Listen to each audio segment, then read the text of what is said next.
Very good. Okay. Good evening, everyone. Evening, real people. Evening, virtual people. We are about to start the new chapter, chapter 9, page 307. We're going to talk about Tvila. We're basically we're still in volume 7. Yes. Yeah. What We've page? got 3 chapters left, and then we will be jumping 12. You'd like to go to 15. We haven't done 12 yet. Sorry? I know. Well, have we got 14 yet? We'll discuss after. They got lost somewhere. Okay, so we're on page 307. So we've got to look at Tvila. We'll try. I'm not going to get through all of it today. We'll try and get through as much as we can. And then Dr. Wien has not yet joined. There's about Veset, about cycles. And the final chapter talks about all sorts of medical procedures. And Peter's threatened to bring in all sorts of equipment. So we'll have to see what happens. Okay. And then we'll go back to Orach Chaim, back to volume 12. I believe is on the agenda. Okay, so let's have a look here. We're going to talk about Tvila. So the first, we're going to talk about immersion on time, Tvila Bismana. There's a machloket about whether there's a requirement, just because a woman is able to go on the day 12 or after Shiva Nikim to go to the mikveh, is there a mitzvah to go at the earliest opportunity, or can she opt to wait? Let's say her husband's out of town, does she have to go to the mikveh or not? So on page 307 in source 1, the Gemara Masechet Shabbat firstly teaches us something which we've seen previously. What does it mean? Somebody who's sick in her state of nida. Meaning even once she's counted Shiva Nekiyim, if she never goes to the mikveh, she will never be tahara. So that status of nida goes on forever. As is Pascal in the Shulchan Aruch in source 2. Until they perform Tvila, they have that status forever. Right? I told the flip side of it is obviously that even women who are not from, if you know, post-menopause are encouraged just to go to mikveh once, then they're set basically for the rest of their life. So that's the optimistic, the other side of the coin. Something to think about. Okay. The Yerushalmi, though, in source 3 over the page, brings this idea, the question about whether there's a Tvila Bismana mitzvah or not. In source 3, the Yerushalmi says, surely we learn in the Mishnah, a husband who comes home from his way, the assumption is that their wives are becheskat tahara, that they're tahara, that they've been to the mikveh. So what does this assume? Amar Rabbi Chanina, says Rabbi Chanina, Zot Ameret, this means, what does this imply? She'asr li'isha lishhot b'tumata, that a woman is not supposed to wait in a state of tumah. So if the husband knows that in theory she should have been to the mikveh already, that is the case. And therefore, according to Rabbi Chanina, asr li'isha lishhot b'tumata. However, Rav Yosef Karo in the Beit Yosef in source 4 points out that we don't actually necessarily paskin that way. That certainly when the husband is out of town, we do not say Tvila Bismana mitzvah. And that if the husband's away, that she's not got a requirement to tovel after the Shiva Nekim immediately if she thinks he's not going to be back. As we see in source 4, says the Rav Yosef Karo, Va'ani Omer, I say, Delav hachi sugyan de alma. This isn't how we paskin in general, de alma in general.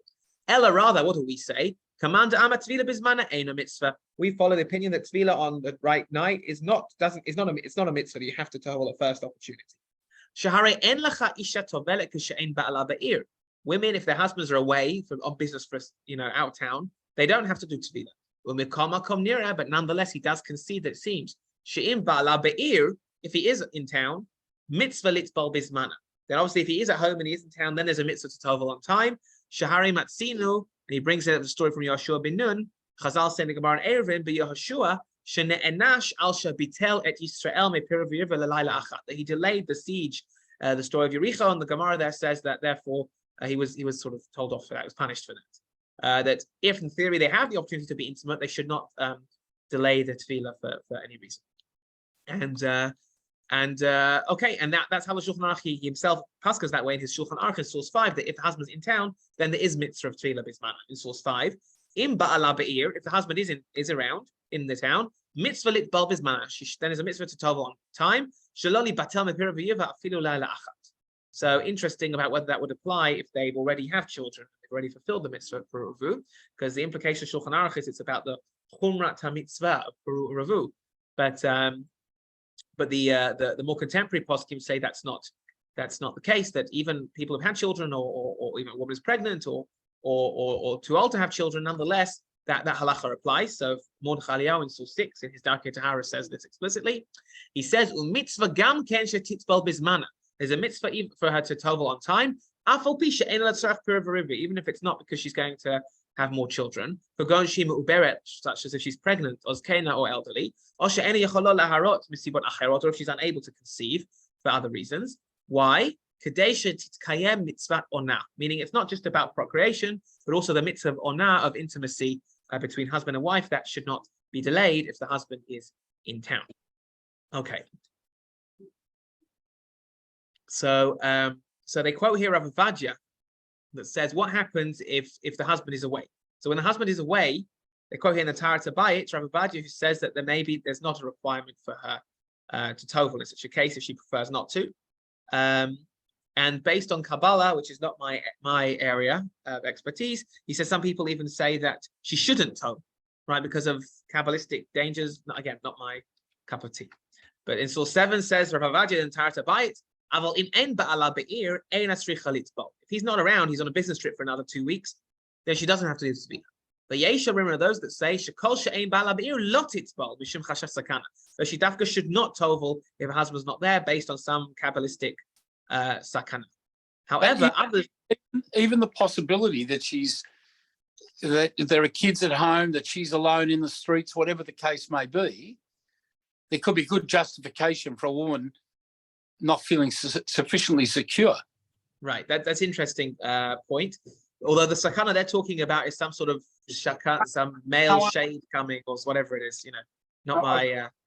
But it's an interesting pragmatic point, a rational reason that you're giving why this might be the case. So there's a rational argument that you're providing as well, beyond the mystical argument.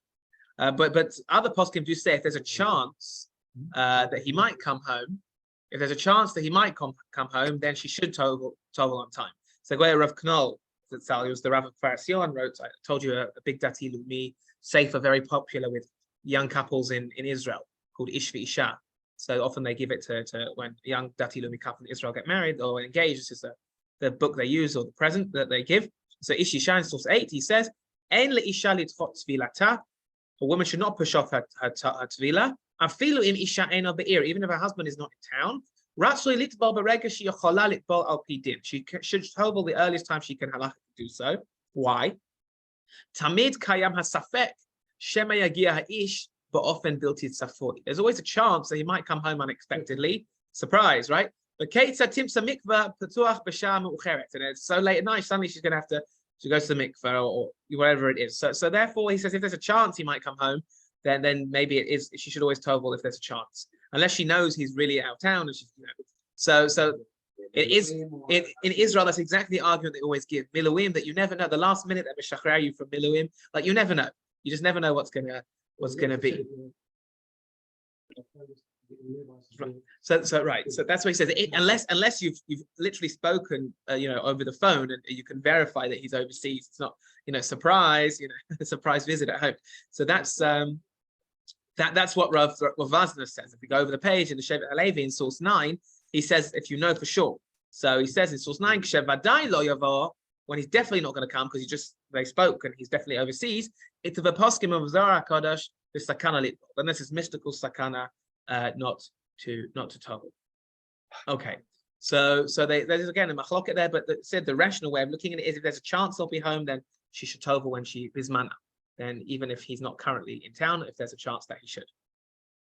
Now we know there are certain days where it's asked to have relations. So Yom Kippur and Tisha B'Av Midrabanan, and also during the Shiva, during the time of Avelut. So if her mikveh night falls out then she should obviously push it off until afterwards. So to Motzei Tisha B'Av, or to Motzei Yom Kippur, or obviously to after the Shiva. So if she was supposed to go during that time. So Rav Mordechai Eliyahu brings us here in Source 10 in the Darkei Tahara. Ein leisha litbol belel Tisha B'Av uvelel Yom Kippurim. She doesn't go to mikveh the nights of Yom Kippur or Tisha B'Av. Shahare eni yachola leshamesh behem, because she cannot obviously have relations with her husband. Av b'shar tzomot v'yomim tovim mutar. When other fast days and Yom Tov it is allowed. Kavav im ha'isha or ba'ala avelim b'toch shiva yamim tira. Says either the woman, and this is interesting, if her husband is sitting shiva, then she also shouldn't go to the mikveh until her husband finishes sitting shiva. Asurim b'tashmish, they can't have relations. And they shouldn't be, hugging and kissing, intimate, but there's no, unlike Yom Kippur, there's no sort of harchakot. Lachen, therefore, isha avela lo titbol b'toch shivat yemei evla. So she shouldn't go to the mikvah while she's sitting shiva. Ki asura hi berchitza v'asula l'shamesh. However, as I said, it's different though when it comes to the husband. Aval im ba'ala avel.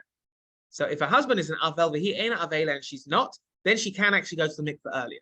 Yechola litbol b'toch shiva yemei evla ulevarech al tefila zo. Why is it a purpose for her to go to the mikvah when her husband's sitting shiva? Because now that she's gone to the mikvah, they can at least touch, right? So it makes kivin she'enam asurim b'shad krevot im eina nida. Achalot itbol as belel Shabbat, but not maybe not on Friday night, okay? But there's that discrepancy. So if she's sitting shiva, she shouldn't even go to the mikvah because there's also an isra chitza on her. She can't wash while she's sitting shiva. But if her husband is sitting shiva, she can go to the mikvah, and that way she can at least touch her husband, even if they can't be intimate, which is an important point. In general, we try not to, as we said, we try not to delay tevilah, and that's just a general rule. They quote here Rosh Shlomo Levi, who also talks about this. Sha'ara was Rosh Kol Gush, and he talks about the importance that tevilah should be benachat on the one hand and not on lachatz, but at the same time, you shouldn't push it off without particular reason. So we won't read that inside, but that's that he sort of elaborates a little bit in that piece there. Okay, so we've spoken about the mitzvah of tevilah bismana. If we go over the page to 312, and we have a look at the question of tevilah at night. Why does tevilah have to be at night? So we're going to learn a very complicated sugya, the sugya of srach bita, which is that there's a concern, even if she tovels, so she has to tovel, we said the 5 days and then the 7 days, and after the 7th day. So the 8th night, essentially, is when she would tovel. But what if she can't? Can she go on the 8th day in the daytime? So in general, there's a problem to do this. But let's first see the background inside, and that's because of the gzeira of srach bita. But the source is, it first starts in Pesachim, in source 12, Pesachim Dafzadi. Kedatanya, we learn in a brighter. Kol chayvei tevilot, tevilatan b'yom. Anyone who's obligated to in tevilah can do it already in the daytime. Nida v'yoledet, tevilatan b'layla. Whereas a nida and a yoledet has to be at night. Titania, because we learn in the brighter. Yachol tehei tovelet mibod yom. You might think that they can tovel in the daytime. Talmud Lomas, the Torah tells us, shivat yamim tihye b'nidata. Okay, that she should be. This is talking about a yoledet there, or sorry, a nida there rather, that she should be shiv'a yamim in her nida state, te b'nidata kol shiva, meaning only after the 7 days, complete days are up, does she stop being nida. V'yoledet idkash to nida, and let yoledet and nida are associated, as we know from Sefer Vayikra. So, right, in the day, that just teaches you an important discrepancy. There's an important point here, which they don't, La'aniyut Dati is not so clear in the book, which I want to explain outside. A nida that has to tovel at night, that's talking about a nida min Torah. That means she gets a period on day 1, and then the night after day 7 is the earliest she can tovel, assuming she stopped bleeding. We achol sheish v'zava gadola, and therefore we wait until the end of the shiva nikim, right? So stop bleeding, only then start 7. But a zava can tovel in the daytime. So a zava can tovel on day 7 of the shiva nikim in the daytime, right? But a nida can't. A nida can only so even though we are counting extra days, basically about 12 days minimum as Ashkenazim, but in theory a zava could tovel in the daytime. So that's an important point to make. A discharge not when a time not of time of period, and therefore as an ironclad gezerah we always do like a zava nowadays. So this is an important point. So, but bearing this in mind, we now need to understand the gezerah of a nida, why it is that she has to tovel at night, even on day 8, meaning square. Let's say she missed them after the 7 days. Why can't she tovel in the daytime on the 8th day? And the answer is she can't. And let's see this inside in source 13, the Gemara Nida. Amar Rav, says Rav, Nida bismana eina tovelet ela belayla.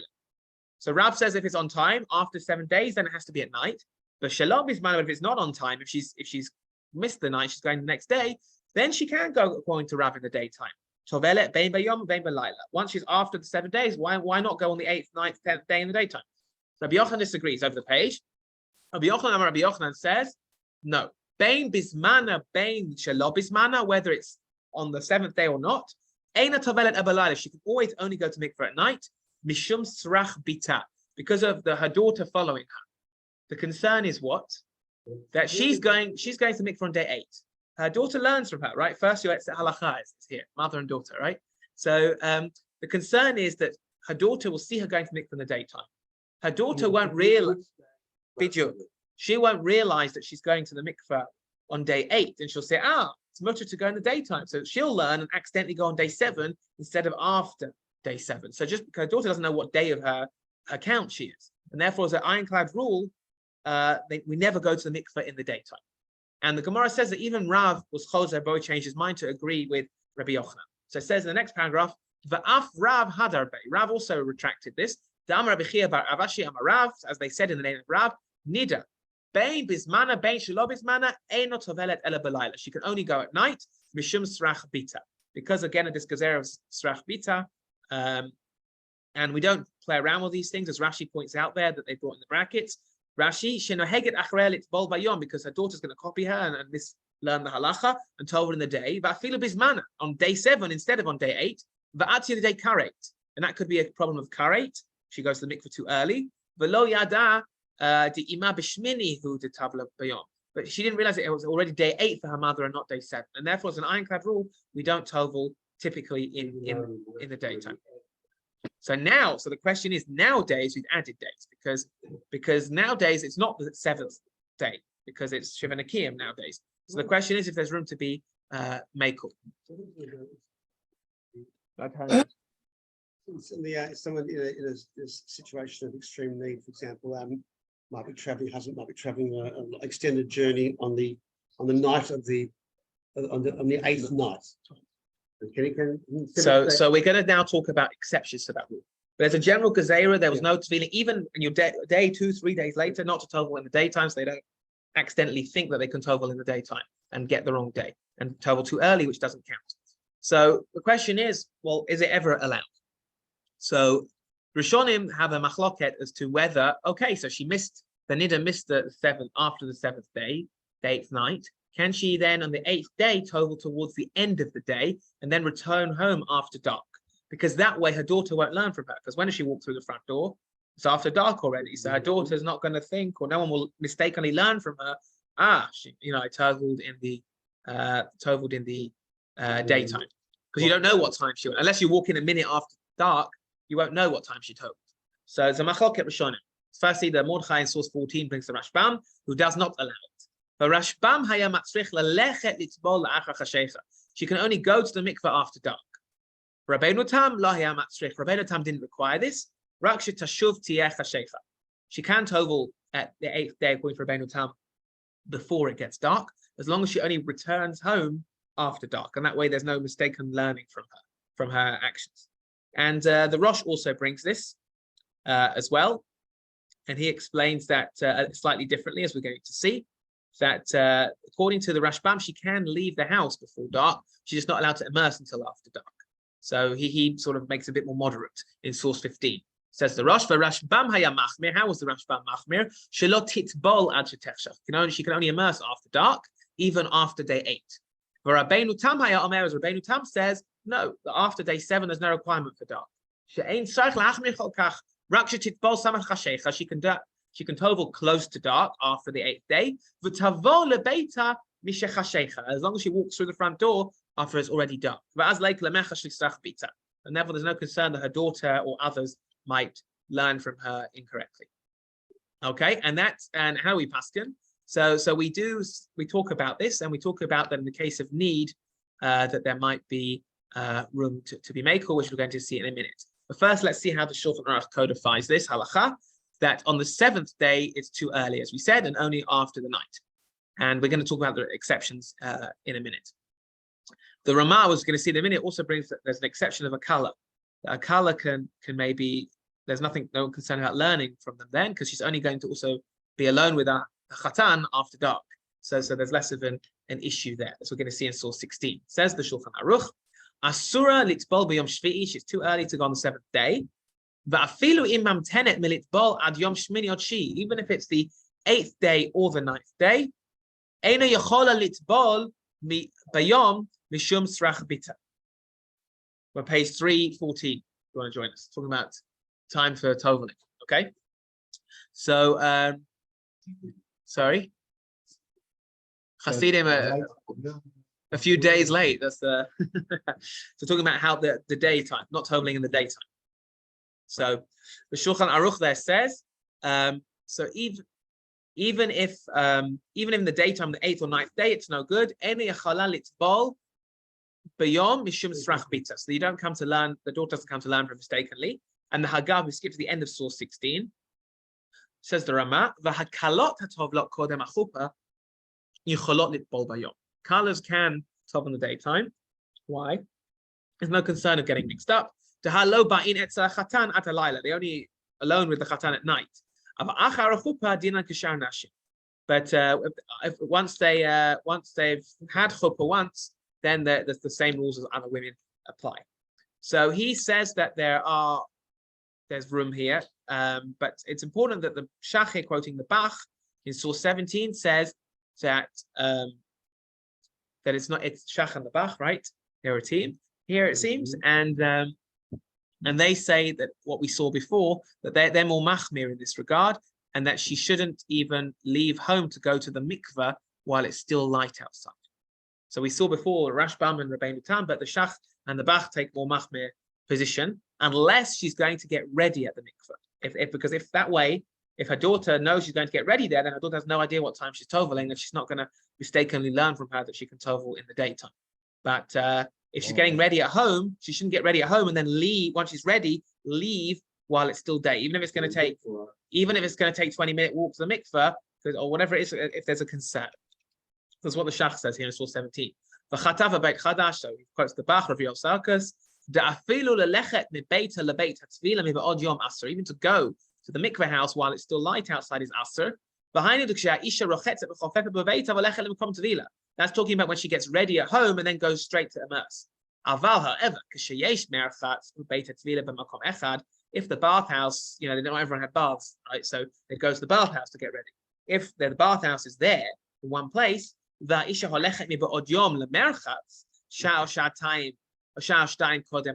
she's going first to wash there, and she's going to return home after dark, then there's no problem, because even if their bathhouse and the mikveh are close to her house, there's no concern of srach bita that her daughter's going to mistakenly learn from her and accidentally tovel too early in the daytime. Because she knows she's not going to tovel now in the daytime, she's going to get prepared. And she presumably only went to the mikveh after dark. Okay. This whole gezerah of srach bita that her daughter is going to learn from her, and if that's why she can't go to the mikveh on day 8, because her daughter might not know the day, and tovel on day 7. What is that? So specifically the daughter? I mean, what if she doesn't have daughters? Is it a gezerah? Like, is anyone? Well, there's no. I don't think it's concerned about boys, because the problem is that the daughter's going to mistakenly learn the halacha, and then when she grows up, is going to go to the. Sorry. Well, apparently they will consent. Well, the mother was the color teacher, it seems. That's exactly what we see. I said you missed it. I said the first year etzip halacha is here. The mother would teach the daughter, and she's copying the mother. In terms of the halacha, the first color teacher at least was the mother, it seems. And the question is, well, what about a case where there's no girls at home? They don't have daughters, or they're all grown up, or they're not on ground. So is this bidyuk? So zemasha shachom lo plug in source 18. Vafila en la bat, not bait din. Afila en la bat, comma dina hachi. Even if she has no daughter, this is still the halachat lo plug. We don't make any distinction. Upasha to that's obvious. Meaning this isn't just about her daughter learning per se. It's about anyone sort of mistakenly halacha once they hear about this concept. And you see it in halacha all the time, that people see a certain thing and they misconstrue it and misunderstand, and they learn for themselves. And therefore the low plug makes sense here, to not make a distinction. That if toveling in the daytime becomes a thing, then women will see other women toveling on day 8 and think, I can tovel on day 7, right? Which is not good. And certainly in those times, before the chumrah of Rabbi Zera of taking on like a zava, that wouldn't have worked. because in those days, when they did 7 days and then they didn't do Shem Nakia, they did 7 days D'oraita, exactly. Then it's too early to Tovel on day 7 for a Nida. Okay. Beseder Gamur. Okay. So what does it really have to be mamash after dark? So they quote here again in Darkei Tahara of Mordechai Eliyahu that in cases of need, it's okay if it's after Shkia, but before Tzeit, when it's absolutely necessary. But obviously the ideal is to be after Tzeit Kochavim, after dark. It's, well, curfews and lockdowns with the mikvaot would be the easiest, so right, because she's only going to get home after Tzeit. Now, if we'll see this, we'll see the relevant bit as the end of source 19. The last 3 lines in source 19, it says Vav, Mushat case of great need, Yecholah ha'isha litbol achar shkia. She can tovel after shkia. Why? Because it's at least Safek Yom, Safek Laila. She'd only enter the house again after dark. Meaning, consult a rabbinic authority. It depends on the case when we would employ such a leniency. We'll see one such leniency is coming up in a minute, which is the question of Friday night. And Ashkenazim and Sfardim will deviate in this regard. Why is Friday night different? We already spoke about preparations. Obviously, it will take place before dark if she has to go to the mikveh Friday night. But in general, we don't wash. Certainly, we don't wash in hot water on Shabbat. So what does that mean for the mikveh? Do you have to go in a cold mikveh? The mikveh can't be heated. So the minhag of Ashkenazim is that we know women still go after dark, and we're lenient with heated water, or at least if the water was heated before Shabbat for the mitzvah of mikveh. So one such person who brings this is the Shevet HaLevi in source 20, Rav Vazner, and he talks about, can you imagine, we're trying to encourage our women to go to the mikveh, and then tell them they have to go after dark in a cold mikveh. So, no, we don't do that. And he says this in source 20. But Acharonim danu be'isser rechitza b'chamin. They spoke about that you can't wash in hot water on Shabbos. And yet the women have the minhag, presumably at their own insistence, that they have to tovel in warm water. Ishai mikahardin. Is this really allowed? The women go to a warm mikveh or a hot mikveh on Shabbos. The minhag of the Gedolim was always just to keep shtum, right? Because they simply didn't interfere. Yes. Right. Why? Because he goes on to say, because however, if they're going to usher it and say women can't tovel in warm water on Shabbos, right? That's going to stop women going to. So it's better to be right. Sorry, they'll wait till Motzi Shabbos, but it's. Could your participants there raise their voices if they feel the need to say something? No. Go for it. Do you want to say it again? So the reason you can't delay is there's a prohibition of delaying tefillah. So it's a question about why would you delay? Because on the one hand, you don't want to delay tefillah. You also don't want her to go into a mikveh in cold water. And we maybe don't want to be makel to have her go in the daytime because the gezeira of srach bita. So let's see what he says. But so what will they samich on? So he says they didn't. The Gedolim didn't say anything, and this was the minhag. And he says there, "V'gam samchu al ma shekatav hakorban etanel b'Shabbat shegezeira merchatz ha'ot hayta rak al merchatz v'lo al mikveh utfilat mitzvah." The gezeira was only on washing bathhouses, right? Washing, having a shower or a bath, but not mikveh and tfilat mitzvah. They've taken this. The Hasidim have taken this quite to an interesting extreme. When you have them toveling in swimming pools and things, claiming it's mikveh on Shabbos, and it's interesting. Okay, for men. How do men tovel on? How do men Hasidim who go to the mikveh on Shabbat morning? I believe they claim it's a mitzvah. It's part of their avodat Hashem. What mitzvah is it? But the question is, some of them are what mitzvah is it? You're in the wrong shul. Please go down the road and ask the shaykhs. That's my brother-in-law. Yeah, fair.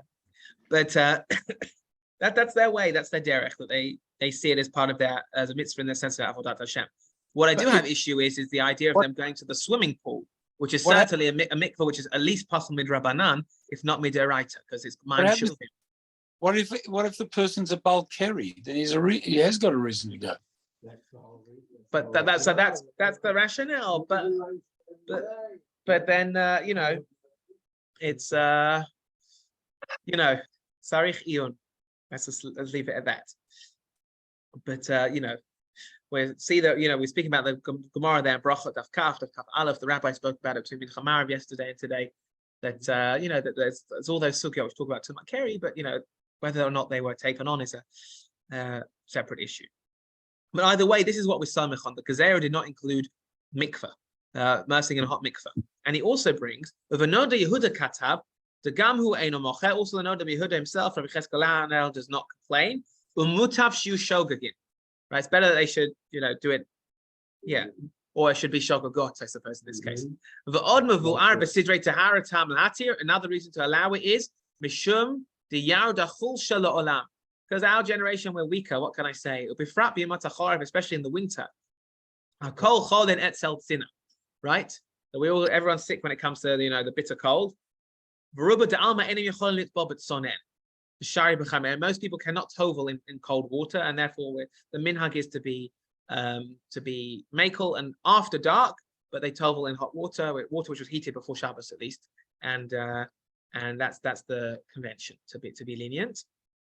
Sfaradim have a slightly different approach.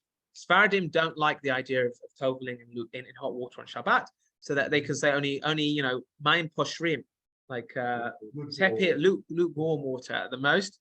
And but they're lenient in a different regard. They allow their women to tovel after shkia during Bein Hashmashot. So that on Shabbat, Leil Shabbat, they're somech on Rabbeinu Tam before, because she's only going to come home after dark. So let's see, for example, Rav Avadia here in Torah Tabayit in 21. Isha shechal leil tevilat Leil Shabbat, if she has to immerse on Friday night, im hamayim shel hamikveh chamim or poshrim, so it's hot or warm. Lechatchila nachal shedibal b'bein hashmashot. She should really only immerse between Shkia and Seit, because then there's more reason to be makel with Gezerot. But if she can't, then Yacholal Itzbal Gam La'achar Mekain B'mikveh Shel Mayim Poshrim. Then it can be in a warm mikveh, not hot but warm. And it's not a reason to push off her tefillah. And if the only mikveh around is a Ashkenazim has sorted it, so it's actually hot. Even so, he allows even b'diavad for Sephardi women to tovel in a hot mikveh, and they don't have to wait till Motzei Shabbat if that's the only mikveh around. But lechatchila, for Sephardim, what they do is they tovel in Bein Hashmashot after Shkia, because the Gezerah Safek Yom Safek Laila, so we're more makel with Gezerot. Okay. So we spoke about the eighth day, we spoke about the Gezerah, and we start talking about a couple of exceptions. Okay, so let's see here some of those other exceptions. We spoke about Friday night. It says here on page 317, tefillah on the eighth day in cases of need. So are there cases where we allow, seventh day we said might be out. What about the eighth day? Are there times where the Gezerah does not apply? The answer is yes. And this is precedent for all sorts of things like lockdown and what they had to do in lockdown, and when there's curfews and dangerous streets and riots and the like. So this is all based on the Gemara here in Nida, in source 22. Atkin Rav Idi Beneresh. So Rav Idi was matakin in the town Neresh. Lamat bil bayoma to Tamanya, Shmone, right? Yom Hashmini, on the eighth day. Mishum, what was their problem? Not COVID police, but Aryavata, Arayot. There were lions around at night. So the women didn't want to get, attacked by the lions. So they would tovel on the eighth day. They wouldn't go on the seventh night, but they tovel on the eighth day. He allowed that. Rav Acha Bayakov Hafunya Mishum Ganve, because of Ganve, thieves, right? Bandits on the streets. Rav Yehuda Bapumbadita Mishum Tzina, due to the cold. Now the question is, well, how cold is cold? Because however cold Pumbadita in Iraq gets at night, Eastern Europe presumably was colder. So it's arguable. So it's a question about how far you extend that heter of tzina. There's a footnote about it here. Those who want to have a look. But and when it meant the water or the wind, or what exactly it's referring to. Rava b'mechuza mishum abulai, because of gatekeepers. Basically, they're worried about basically men wandering around the streets with women walking around on their own at night. So there were concerns in certain cases in certain neighborhoods and towns where they did allow women not to go after the 7th day, but at night, but rather to wait to the daytime, to the 8th day, and then they allowed it. Sorry, Johannesburg, but is it? Yes, but it isn't. But isn't it all within the perimeter? I don't know the. And what? You know, Danny, there's a question for you about what. Do you know what? Anyone know what goes on in Johannesburg? They're asking you. Yeah, people go to the mikveh at night. At night, but it's all within the boundary. Yeah. Mikveh otter in the area, you know. There you go. It's unsafe to get there. No? Interesting. People do, of Okay. course, do go out. Yeah. Okay, so let's see how the Shulchan Aruch paskins these exceptions to halacha. In source 23 says the Shulchan Aruch, Heicha de'ika ones, and this is an important precedent for dealing with things like COVID lockdowns. So when there's ones, you know, beyond our control, Kugon sheyireya litbal b'layla, she's scared to go to mikveh at night, machmatzina, due to the cold, or pacha ganavim, or thieves, or bandits, v'chayot seba, and the like. Or alternatively, and this is literally what we're dealing with, what we were dealing with a few years ago, shesogrin sha'arei ha'ir, seger, right? They lock down the gates of the city. Yichola litbal b'shmini miba'od yom. Then she can not go that night, but she can go the following day in the daytime. Aval b'shvi'i, but on the 7th day, lot itbal miba'od yom, afagav de'ika ones. So he doesn't allow to tovel early, but to tovel rather the next day in the daytime in these cases of need. The Ramot Chaliyahu and the Darkei Tahara here in source 24 adds that even in these cases where they have a leniency to allow her to tovel in the 8th day, they have to, the husband and wife have to act like they're still forbidden to each other until after dark in order to keep the gezerah going. And so even in the case of need, they allowed her to tovel the next day in the daytime. They shouldn't be intimate or touch even until after dark, and therefore she shouldn't really be with her husband. Certainly, unless there's other people present, they shouldn't have yichud or touch until after dark. Yes. Meaning in the room Alone. Shouldn't be alone together. Meaning if there's got to be people, children around, you know, kids around and stuff like that, because it's keeping the gezerah of srach bita going. That we don't come to rely on tefillah in the daytime. So he brings this in source 24. So for whatever they've received a heter to tovel in the daytime on the 8th day, they shouldn't be together until before dark. But if you can't, because you know it's going to get dark at 9:30 at night in the summer, right? Although there's going to be a curfew, so you've got to go home. Then they can be together in the home, but they shouldn't be alone together. It's ideal that the husband should be out the house in theory until after dark. Same thing that we just saw previously, that if she goes to mikveh Friday night, and like the Sfaradim do, but tovelet sama shecha, that she tovels bein hashmashas, lo tachzor lebeita ad shetechshach. She shouldn't come home until it's dark. Or if the husband's gone out to shul, then she can come back while he's in shul. But they shouldn't see each other ideally until after dark, and if they have to, they certainly shouldn't be alone together until after dark, and that keeps the gezerah going. So there's just a couple in the house, and in a period of lockdown like we had during the COVID time. And there's no kids. There's no kids. There's no way that you're allowed to be out of your house for any period of time.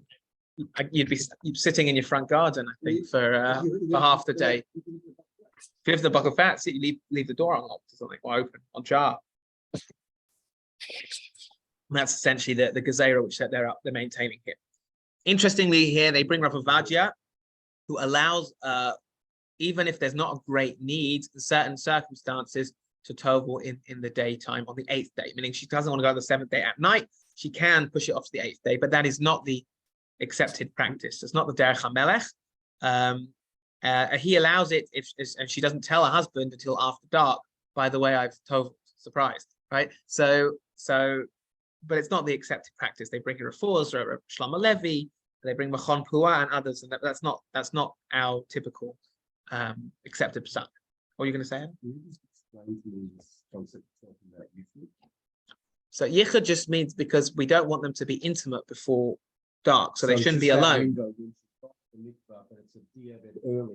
Because it's b'diavad early, so we don't want to get used to her going to the mikveh in the daytime because of the gezerah we mentioned. So they should act as if she's nidder until after dark that day. That's not Yichud's an extra chumrah because we don't want to lead to being intimate, even though in theory they can be because it's the 8th day already and she's gone to the mikveh, but only at night. We want to get used to the fact that they only become, it's as if she's only gone to the mikveh at night. And therefore we tell them not only should they not touch, but ideally they shouldn't be alone together till after dark.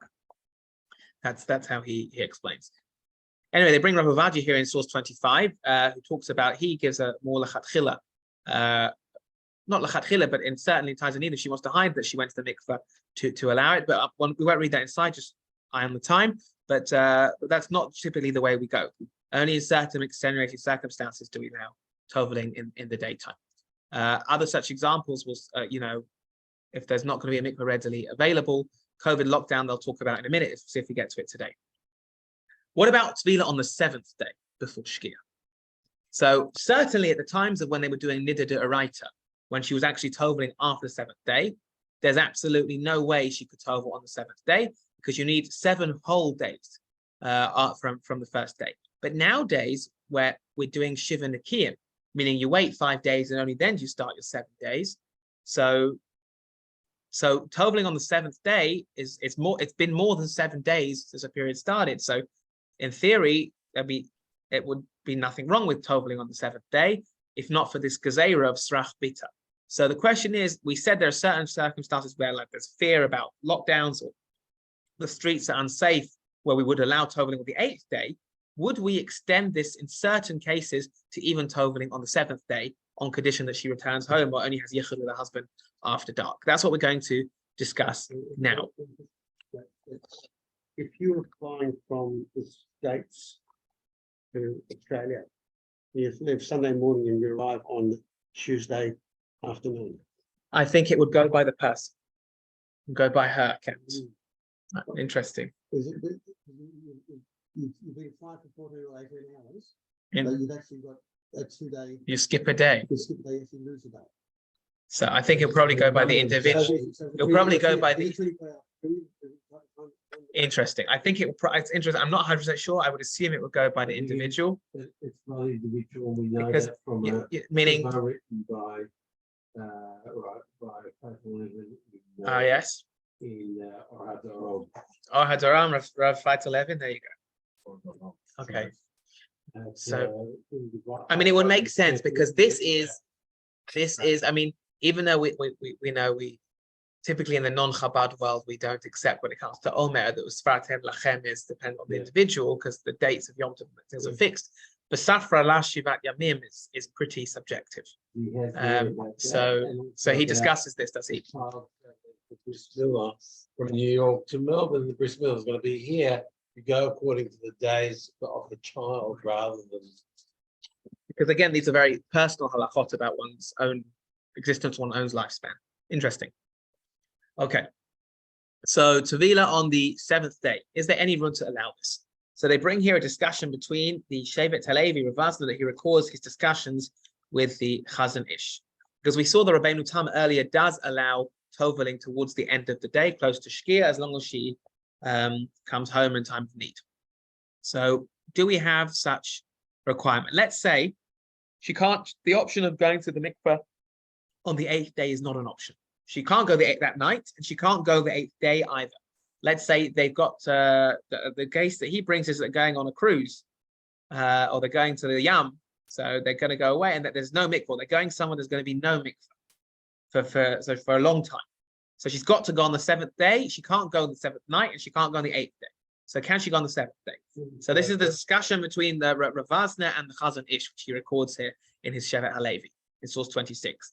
Sha'alu l'marana Chazon Ish Zatzal. So they asked the Chazon Ish, Be'echad shehutzrach n'soa layam.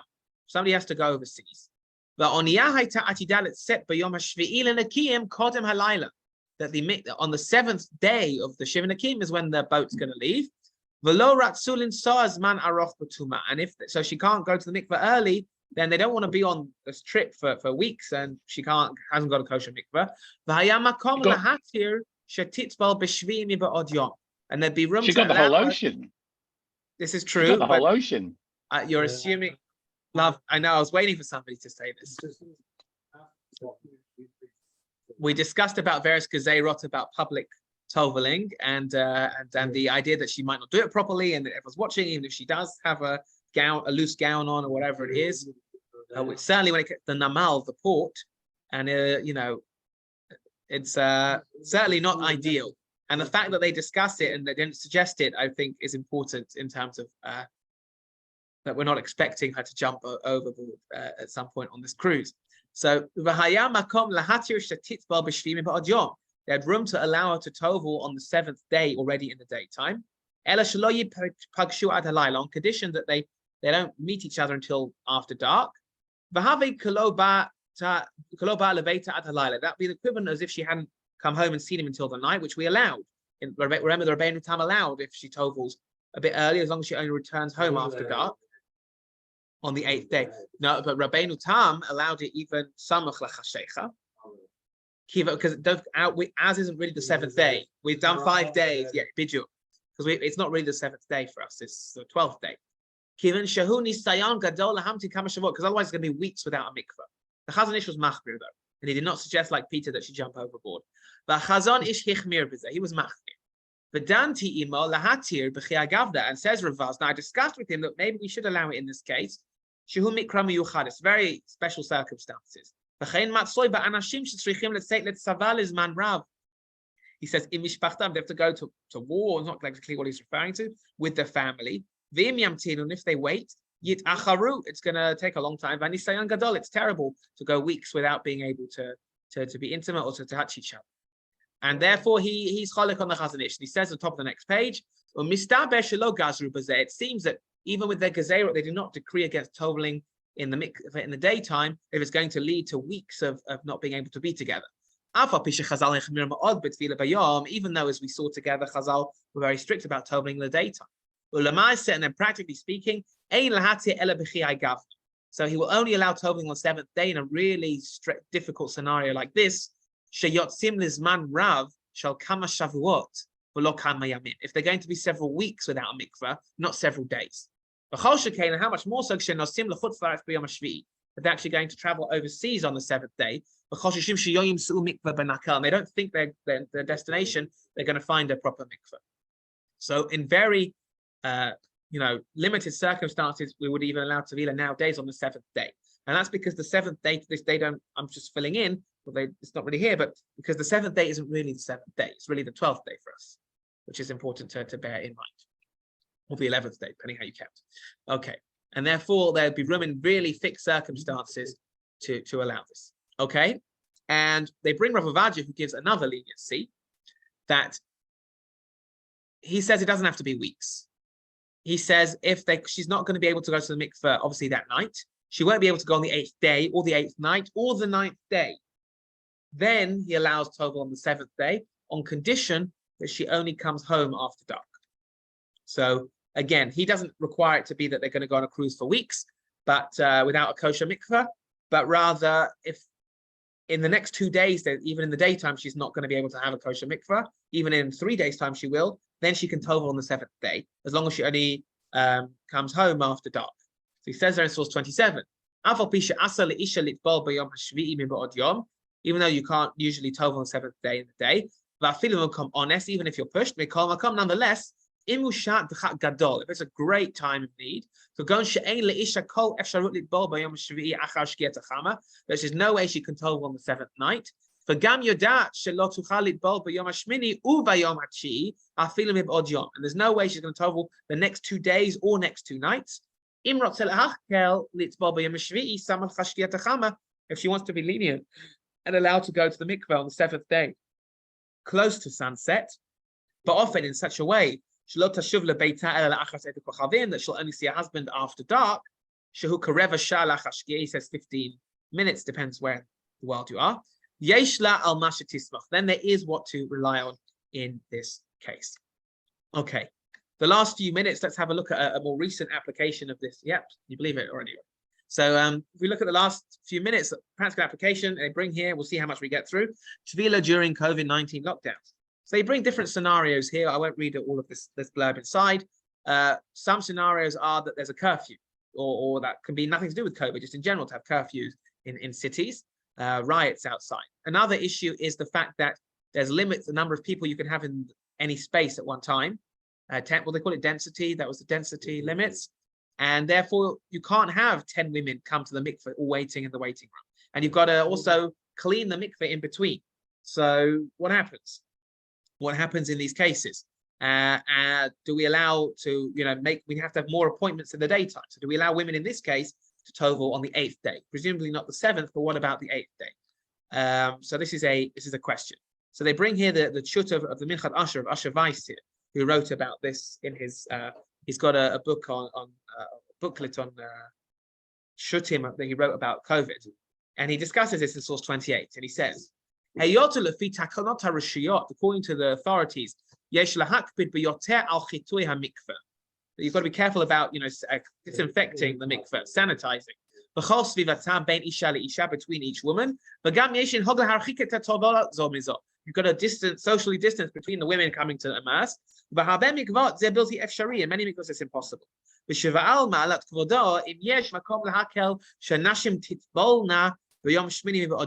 So can we have more appointments by allowing women to tovel the next day in the daytime, on the 8th day? And therefore he allows it. He says, that based on the reality of what we're dealing with, this is a good thing and correct thing to allow. And he discusses the whole sugya. We won't see it there all inside. You're welcome to have a look.